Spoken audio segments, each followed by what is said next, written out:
January 7th, 9:48 a.m. District Court, defending lobby number 1. Okay. Oh, I see. I guess I should have expected this. Nobody saw the other guy, huh? Nope. Nobody saw me. Alright. And then but he was there when I took, But he was there when I took the Kawfii over, sir. Scout's honor. Scout's honor? Oh, wait, no, it is a Girl Scout. Okay, never mind, sorry. I thought it was something else, because I knew Boy Scouts, but I thought it was Girl something else. But anyway. Maggie! Hi. Ack, Detective Gumshoe! Are you doing alright? How are you feeling? As if you need to ask either question, sir. Don't let him get you down, Maggie. And don't forget to eat well, okay? Roger! And you! Yes? You better square this case away, got it, pal? Maggie's innocent, you hear? If you screw up, then I'll be doing some squaring away myself. Squaring away some paperwork for your arrest. I think he's serious. Hey, detective, you're on our side for once, right? Yup. So you'll be able to help Maggie out, right? Really? Can you, sir? Of course. I got the situation under control. I'm gonna be the first witness on the stand today. If something I say doesn't mesh with the facts, make sure you point it out, alright? Sure. Okay, we're forming a united front today, pal. You got me? Alright, whatever. I can't tell you how grateful I am, sir. I've always admired you so much, detective. I know I can count on you. Looks like it should all go pretty smoothly today, huh? I can only wish. January 7th, 10. That took 12 minutes. Jeez, that took 2 minutes. Smack! Court is now in session for the trial of Maggie Bird. The defense is ready, Your Honor. The Kawfii is ready, Your Honor. Gulp. Bitter. Mr. Wright. Yes, Your Honor? What's wrong? Nothing. It's just whenever I addressed you in the previous trial, your response was, "You was talking to me?" It was a little, well, intimidating. No, that wasn't me. That was the phony Phoenix. I see. So our trusty Phoenix Wright is back with us now, is he? Our trusty? So, Mr. Godo, your opening statement, please. Mr. Wright, whether you're a fake or the real deal, we'll find out soon enough through this trial today. But I can already tell you, I'm the real Phoenix Wright. I wasn't questioning whether you're Phoenix Wright or not. I was questioning whether you had studied law or not. That's what I intend to find out. There's no denying it. Behind that mask is a man who really hates me for some reason or another. As everyone is aware, the court has already given its verdict on this case once. Therefore, I won't stand for irrelevant testimony during this retrial. Nor will I stand for a simple repetition of the evidence presented in the last trial. I'm not planning on repeating anything that phony me said, trust me. Now then, Mr. Godo, please summon your first witness.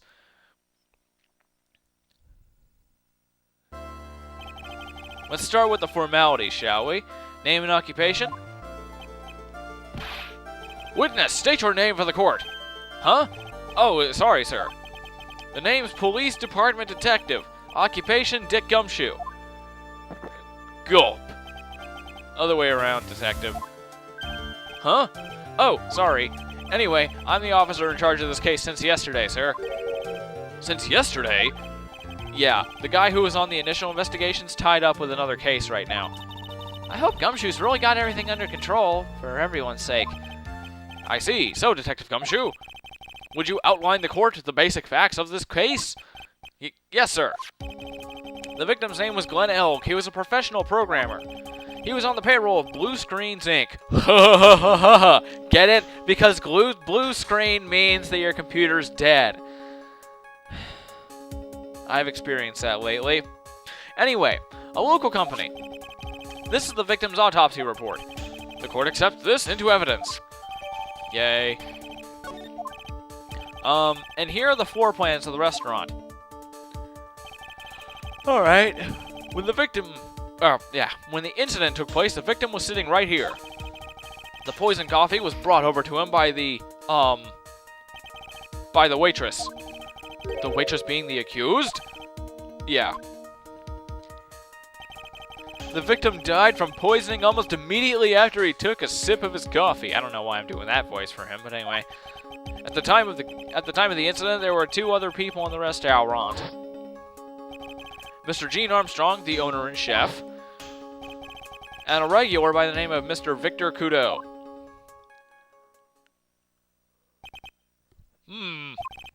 It still seems to be a very straightforward case to me. Trey behind 4 plans. Gulp. The Epick Kawfii drink.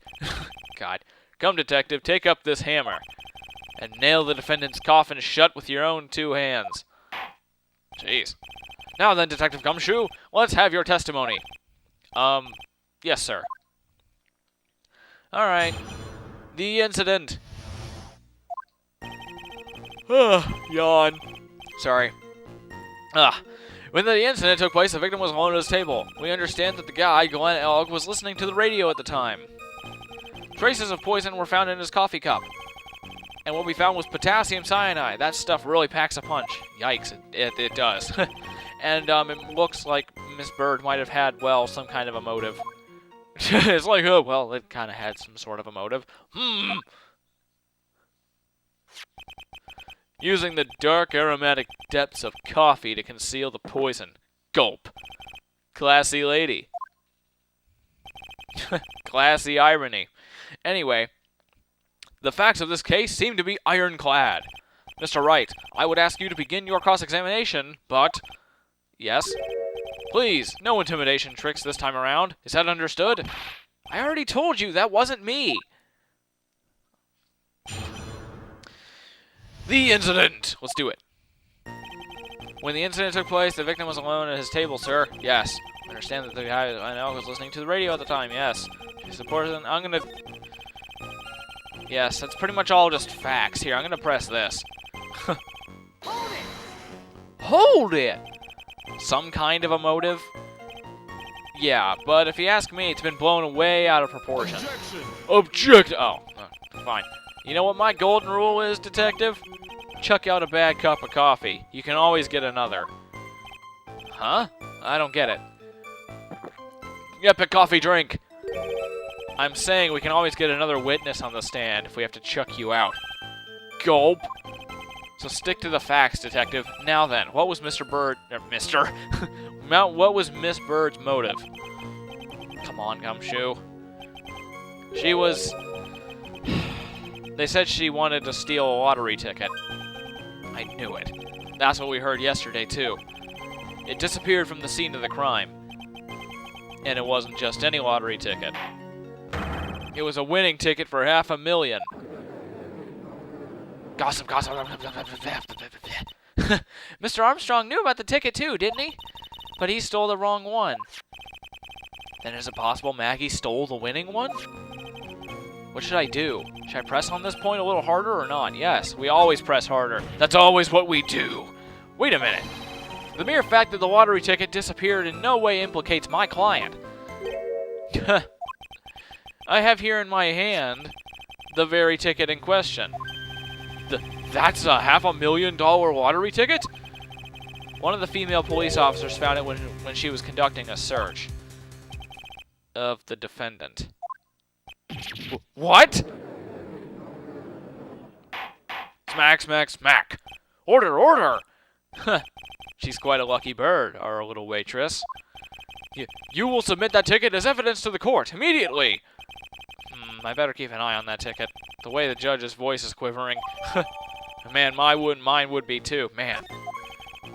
This ticket was presented to the court in the previous trial, too.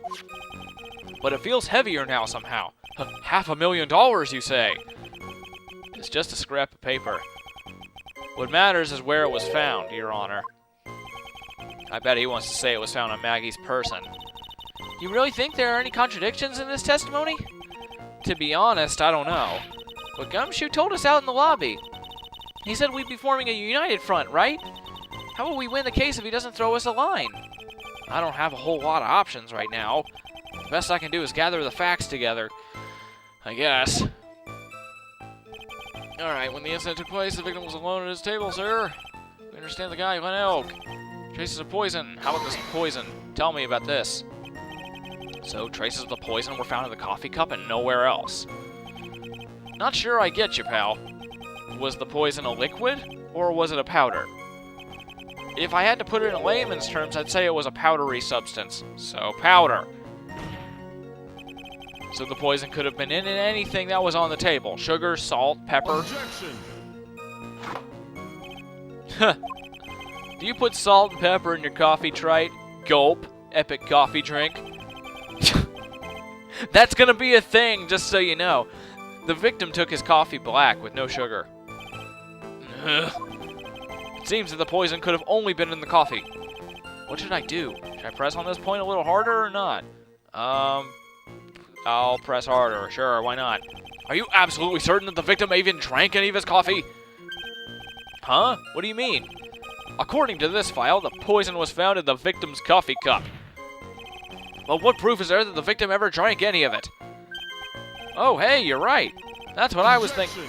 No, fine. Epic coffee drink. In case you were wondering, that last objection was for the detective there. Huh? For me? Oh, hey, you're right. You may be fooling the court, but I'm not falling for it. If you have the time to waste, you have the time to present that piece of evidence. That piece, sir? Yes, that piece. Well, what piece was it again? Epic coffee drink. This! Ow. Should I be grateful this coffee's only hot enough to give me first-degree burns? Oh, now I remember. Oh, God, I like that part. Oh, now I remember. This is the victim's coffee cup. Yes, the victim's coffee cup. Take a good look at the rim. Oh, yes, it's unmistakable. There is clearly a coffee stain on it. Conclusive proof that the victim did drink the poisoned coffee that was in this cup. The victim gulped down the bitter death that the waitress brought to him. Like this! Coffee drink! Urgh! I like that part, too. That cracks me up. Okay. Hang on. Sorry. Okay. For the record, the only prints on the cup were the victims and the defendants. Coffee cup. Okay. Upon further investigation of this cup, we found a certain chemical substance. What chemical substance? Alright, potassium cyanide. Okay. So, this? I don't know. I should probably just press everything. Potassium cyanide. I've heard of that chemical before. Exactly how strong is this poison, Detective Gumshoe? It's, well, that stuff's lethal. Eat too much and you're history.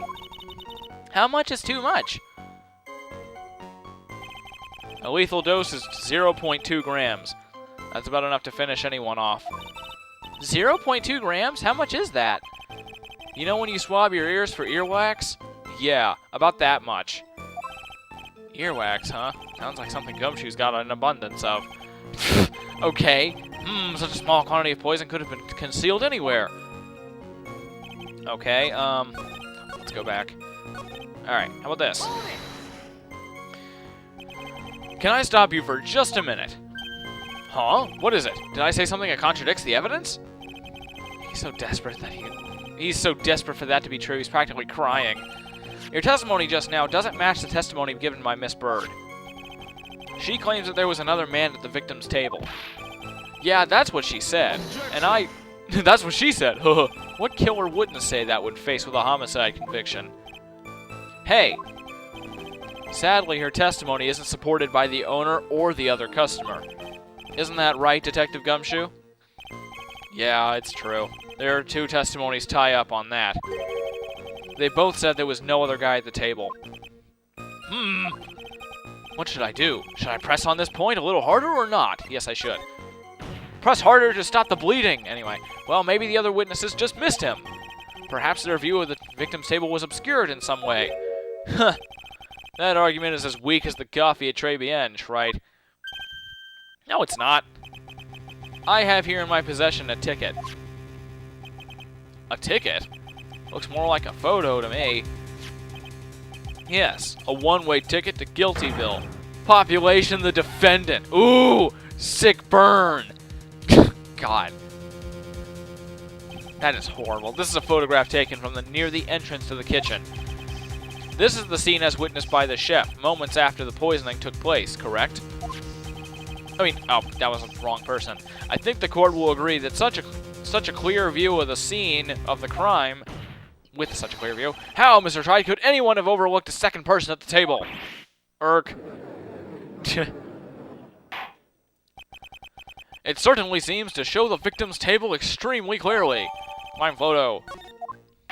Smack. That's enough. My ship sails in the morning. Okay, you knew that was coming.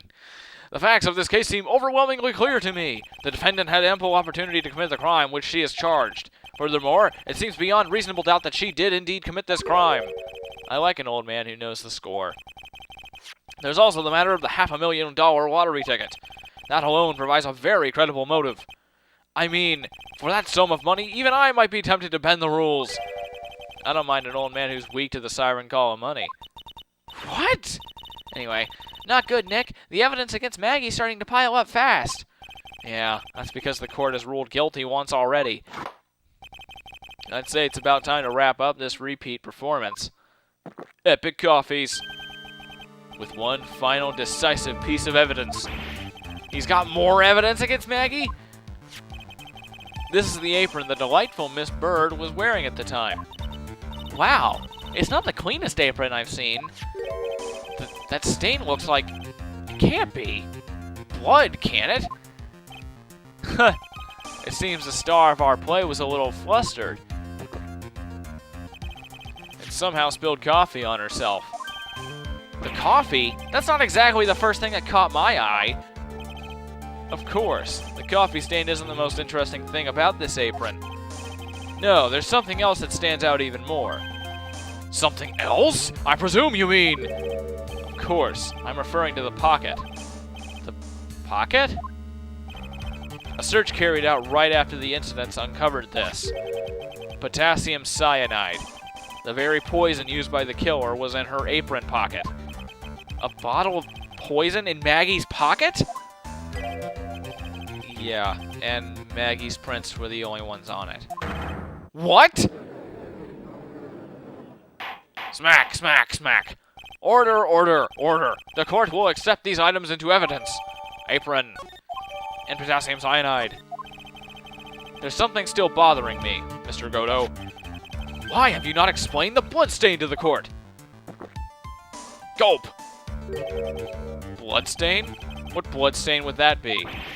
Don't play games, prosecutor. The blood-colored stain that's smeared all over the apron.